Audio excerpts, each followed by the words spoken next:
بسم اللہ الرحمن الرحیم۔ السلام علیکم۔ مہاری سجن کے ایپیسوڈ 13۔ رجا بیٹا رجا جو اپنی دوست کی برتھ ڈے پارٹی سے واپس آ کر اپنے کمرے کی طرف جا رہی تھی، فیروز صاحب کی آواز پر مڑی۔ جی بابا۔ چھوٹے چھوٹے قدم اٹھاتی ان کے قریب آئی۔ بیٹا مجھے تم سے بات کرنی ہے، اگر تم تھکاوٹ محسوس نہیں کر رہی تو کیا ہم تھوڑی دیر بیٹھ کر بات کر سکتے ہیں؟ فیروز صاحب چائے کا کپ واپس ٹیبل پر رکھتے ہوئے محبت سے بولے۔ جی بابا ضرور، کہتے ہوئے رجا ان کے برابر میں آ کر بیٹھ گئی۔ سمیرہ بیگم بھی ان کے سامنے بیٹھی، اب ان دونوں کو محبت سے دیکھ رہی تھی۔ رجا میں چاہتا ہوں کہ تمہاری شادی اب کر دینی چاہیے۔ دیکھو دانیال نے مجھ سے کہا تھا کہ وہ ارحم اور نور کی شادی ایک ساتھ کرے گا، لیکن اب وہ نور کی شادی کر رہا ہے لیکن ارحم کی نہیں۔ فیروز صاحب سنجیدگی سے بولے۔ بابا آپ جانتے ہیں میں پی ایچ ڈی مکمل کر کے ہی شادی کروں گی، چاہے جو ہو جائے، اور یہ تو اچھی بات ہے کہ وہ نور کی شادی جلدی کر رہے ہیں۔ رجا ان کے کندھے پر سر رکھتے ہوئے نرمی سے بولی۔ رجا نور تم سے کافی چھوٹی ہے، لیکن وہ اس کی شادی اتنی جلدی کر رہے ہیں تو مجھے بھی تمہاری فکر ہے۔ میں بھی اب چاہتا ہوں کہ تمہاری بھی شادی نور کی شادی کے ساتھ ہو جائے۔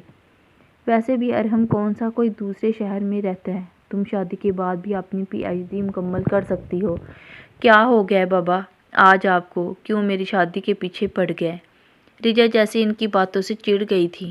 آج میں دانیال سے ملنے گیا تھا اور باتوں ہی باتوں میں میں نے تمہاری اور ارحم کی شادی کی بات کی تھی، لیکن وہ یہ بات پتہ نہیں کیوں ٹال گیا۔ میں تب سے ہی بہت پریشان ہوں، مجھے ڈر ہے کہ وہ کہیں اس سے پہلے وہ مزید کچھ کہتے۔ رجا فوراً بولی۔ بابا ایسی کوئی بات نہیں، میں نے ارحم سے کہا تھا کہ وہ انکل سے بات کریں کہ جب تک میری پی ایچ ڈی مکمل نہیں ہو جاتی تب تک میں شادی نہیں کروں گی، اور یقیناً اسی وجہ سے انکل نے آپ سے اس بارے میں بات نہیں کی۔ آپ فکر مت کریں، رجا نے ان کو مطمئن کرتے ہوئے کہا۔ مگر رجا بیٹا پلیز، میں بہت تھک چکی ہوں، ویسے بھی کل مجھے نور کی شادی کی شاپنگ کے لیے جانا ہے، اس لیے مجھے جلدی سونا ہے۔ رجا ان کے پاس سے اٹھتے ہوئے بولی۔ رجا تم ضد چھوڑ کیوں نہیں دیتی؟ اب کی بات سمیرہ بیگم بولی تھی۔ فیروز صاحب کی باتوں نے اب انہیں بھی پریشان کر دیا تھا۔ پلیز مما اب آپ نہیں، کہتے ہوئے تیزی سے اپنے کمرے کی طرف بڑھ گئی۔ اس کے جاتے فیروز صاحب سمیرہ بیگم کی طرف متوجہ ہوئے۔ ہو نہ ہو سمیرہ، اس بات پر مجھے دانیال کا انداز کچھ مشکوک لگا، جیسے وہ کچھ چھپا رہا ہو، یا شاید اب وہ یہ رشتہ ہی ختم کرنا چاہتا ہے۔ وہ فکر مندی سے بول رہے تھے۔ یہ سب تو ٹھیک ہے، پر اب ہم کیا کر سکتے ہیں؟ رجا بہت ہٹ ڈرم ہے، وہ اپنی بات سے پیچھے نہیں ہٹے گی۔ آپ اللہ پہ جو بھروسہ رکھیں، وہ سب بہتر کرے گا، اللہ کرے وہ بس یہی کہہ سکے۔ اگلے دن مناہل، نور اور دانیال صاحب ناشتے کے ٹیبل پر برجمان تھے۔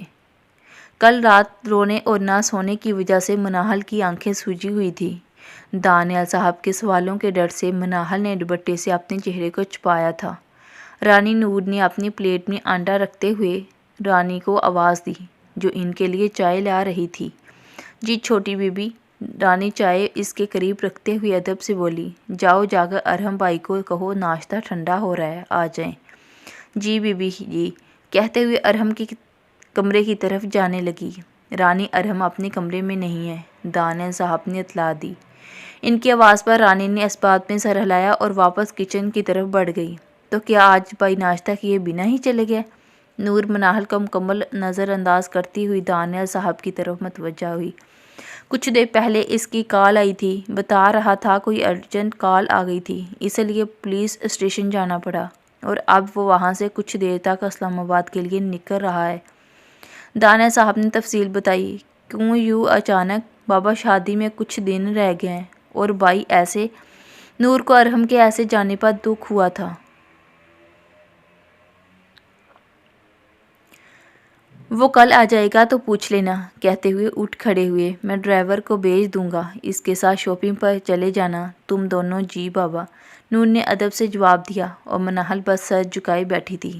کل رات ارحم کو اتنا کچھ کہنے کے بعد جیسے ہی وہ کمرے سے نکلی تھی، اس کے 10 منٹ بعد ہی وہ اس کے پاس سے گزر کر چلا گیا تھا۔ اسے لگا تھا کہ وہ اس کی باتوں کی وجہ سے غصے میں گھر سے جا رہا ہے، لیکن وہ غلط تھی۔ اچھا بیٹا، تم دونوں اپنا خیال رکھنا، دانیہ صاحب نے مسکراتے ہوئے کہا اور بڑے بڑے داغ بڑھتے وہاں سے چلے گئے۔ کہ منال تم انکل انڈی سے ملنے کیوں نہیں جاتی؟ اور جب سے تمہاری شادی ہوئی ہے وہ بھی نہیں آئے، کیا کوئی بات ہے؟